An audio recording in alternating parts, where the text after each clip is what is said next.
Would আর হচ্ছে will কোনটা কখন ব্যবহার করবেন সবাই এখানে ভুল করে। কখন উড হবে আর কখন উইল হবে এটা সবাই জানে না। দেখেন আমি একটি সেন্টেন্স বলি, এটার মাধ্যমে আপনারা বুঝতে পারবেন। I knew that you would come. আমি জানতাম যে তুমি আসবে। এখানে কিন্তু ইউ উইল আমি বলিনি, কারণ আমি আগে জানতাম।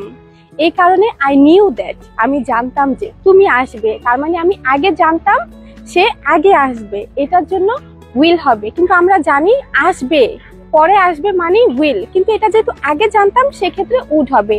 I knew that you would come. আমি জানতাম যে তুমি আসবে।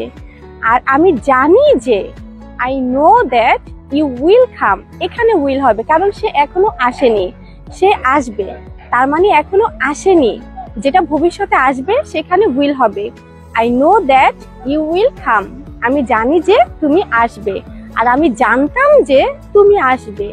I knew that you would come. I hope next time আপনারা আর কেউ এখানে ভুল করবেন না। So kind of you, like and share.